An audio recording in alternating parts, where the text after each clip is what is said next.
Good morning. This is MS. There is hope. The Coimbra Protocol. We're changing the world one person at a time. This morning, we're talking to Shawna McGarry. Shawna, good morning. Good morning. Shawna lives in Lake of the Ozarks, Missouri. She moved there from Florida. Why, I don't know. But no, I'm kidding. It's a beautiful place. Like if you have a chance to visit We're there, by go. Table Rock Lake, actually. Yeah, it's a beautiful, any place anywhere down there is beautiful. Um, we're talking to her. Shawna got MS a long time ago, and then she'll fill you in on that. And then she did the drugs, and they didn't work. She got worse, and then she did the protocol, and she got better. And not only did she get better, her testimony was one that I read all the time because it showed me how bad you could be and then how good you could be. And I think her testimony definitely shows that. I'm going to read a short medical disclaimer and then we'll hop right into the interview. This interview is our own personal experience while doing the Coimbra protocol. We are not medical doctors, nor are we giving medical advice. Methods and ways of treating autoimmune conditions vary from person to person. For those reasons, we strongly recommend that you see a trained medical professional. We are sharing our testimonies. This is only for recreational purposes. Well, Shawna, again, nice to meet you. Nice to finally meet you. Gosh, we've known each other forever. Yeah. Can you go in and maybe share a little of your background, your testimony? One thing I want to know is when you got diagnosed, because I think you were diagnosed before me. Yeah, probably. I was diagnosed in 2000, but I had my first symptoms 3 years before that. So right after my son was born, he's 27 now. I had woken up with vertigo one time and I had Bell's palsy. My face was drooping. I had lost the hearing in my ear. I'd had this whole episode. And 3 years later, it was optical neuritis. And when I told the neurologist at that time what had happened 3 years earlier, he said, "Oh, that was your first exacerbation." And then anyway, after I was diagnosed, I did Avonex. Can you explain a little bit what optical neuritis is like? Yeah, I woke up and my whole eye socket was sore and my vision was going like from the outside in, and I was 25 years old, so I had no idea what was going on. So you know where I went? I went to the mall because I thought they needed to look at my eye, and I only knew that Lens Crafters was where people looked at your eyes. So I had no idea what was going on. So by the time I got to the mall, my vision was gone completely in the left eye. And I actually had a numb spot. Like I also woke up with a numb spot in my midsection, just on one side. So when I got there, this really young kid that was working there, I mean, he put the E, like the biggest E that you could ever find up, and I was like, it doesn't matter how big the letters are, I can't see anything.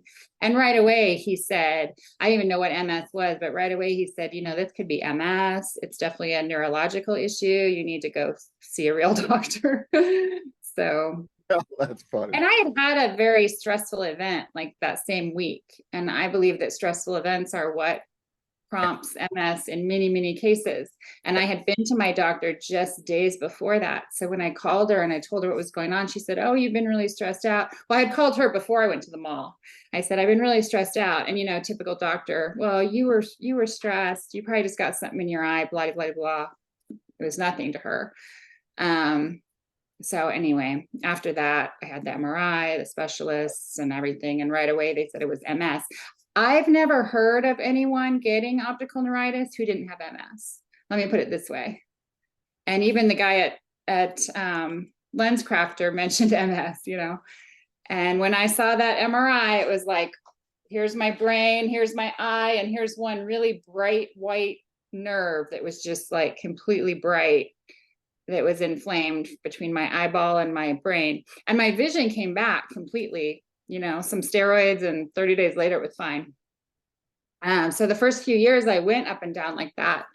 But then, you know, the longer I stayed on the drugs and tried to treat it that way, the worse I got.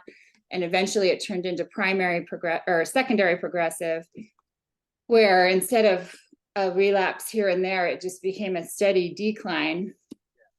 And by probably 2013 is when I went on disability. I couldn't walk 2 blocks. I couldn't really function. I had a lot of poor cognitive issues too. And by that point, you know, I couldn't walk a block. I lost my, can you hear me? Yeah, I can hear you fine. Oh, okay. I can't hear you. Okay.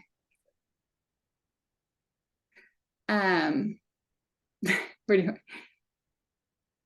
so what do you want to talk about next? So yeah, so I guess to the neurologist, right? So I probably stayed that way until about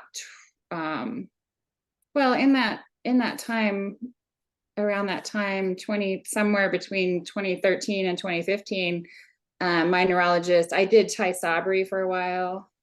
And then my neurologist, that wasn't working, still getting worse. And then my neurologist wanted to start another one, which was, what's it called? Ocrevus. Ocrevus was going to be next. And that was when I tuned out, and I was like, after Tysabri, I'm not trying that again. And that was my, the time where I never went back to a neurologist again. And I walked out of his office and said, you know what, I'm going to try this a different way. I went on a really strict diet. I didn't eat a grain of sugar for 16 months. I just thought, I'm just going to try a cleanse and not eat one thing that could possibly be unhealthy for me. I kind of followed Anne Baroche, like a Candida cleanse diet. And after the 16 months, I did feel a lot better. I'd been off the drugs all that time. I got off of baclofen as well. I got off of,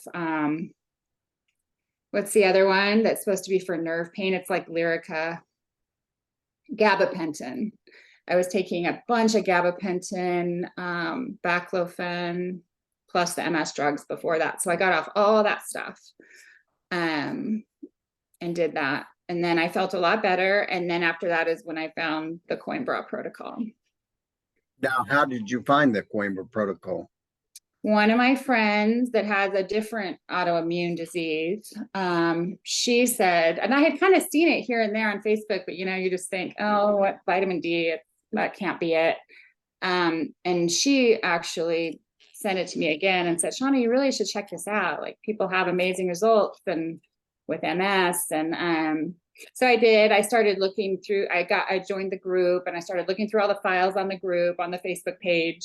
And I actually printed out a bunch of the files, and I took it. We had just moved to Florida in 16.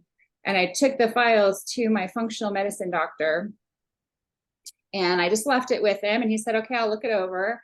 And I didn't believe, I was so distraught with doctors by this point that I didn't really believe him. So I had actually seen another protocol. I actually spent another $300 consulting with a protocol doctor in Oklahoma. And then right after that, I got a call from Dr. Cole's office, and they said, oh, he's ready to start the protocol with you. And I was like, really? Okay. So I canceled the other Dr. Cole in Florida. Dr. Cole, yeah. Dr. And he's retired. Cole. Yeah, he's retired now, but he treated me. We went straight into the protocol, and like 3 months later, I was a lot better. It was working really well. And I told him, Dr. Coimbra can train you if you go to Brazil. And he did that right away. He went to Brazil. He was so fascinated with it. He absolutely loved Dr. Coimbra after meeting him. He was just completely amazed by him. He said, really, his results are outstanding. Like, Shawna, they say 95%. He told me, he said, it's really a lot more. Like, almost everyone has positive benefits. It's really amazing. He was very amazed by it, the whole thing. Great. Yeah. That must have been very comforting for you. Yeah, it was. But then how long were you on the protocol before you said, hey, this really works? I definitely noticed improvements right away, like I would say within a few months. And then it just continually, I just was able to do more and more all the time. I felt more and more normal, all the time. I mean, I still have issues that have never really gone away. Like I have really bad issues with structural stuff, which all started when my feet went numb from MS, and that was in '02. So I have a lot of I problems with mean, like headaches and stuff like that. I think you're like me. I think that when you look at what MS does to people and that your neurologist says there's no hope, if you if you get anything back, you're just like, oh, thank God. And then Yeah. when you get a lot back, which you've Mhm. fortunately gotten back a lot. Mhm. Um, I mean, compared to me, but still, we've both gotten things back. And for Mhm. that, I am eternally grateful. Yeah. Yeah. And my walking a lot, improved a lot too when I kind of forced it. Like I started walking on a treadmill and I would force myself to, like at first I could only do 10 minutes and then I could do 20 minutes and then I could do 40 minutes, and I was really, really determined to be able to walk. So it took me a while and then I just stayed really consistent with it and I would do it like every day, which maybe is how I wore out my hip, which is no, but I remember a post that you made. It doesn't seem like it was that long ago where you were wearing high heeled shoes again. yeah, that was a big deal to me. I wanted to wear high Yeah, heels. I Yeah. bet it Because was. at one time I had thrown away all my shoes and never thought I'd be able, I was so like distraught back then that I just thought I'd never be able to wear high heel shoes again. Now I have lots of them. That is wonderful. I lost, Now, oh, there you are. I lost your sound for a sec. oh, go ahead. So you went and saw Dr. Cole. I couldn't hear you. Sorry. Mhm. Can you hear me now? Yeah. I could do a Verizon commercial. Um,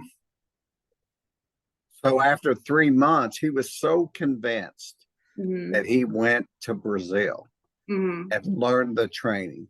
Yeah.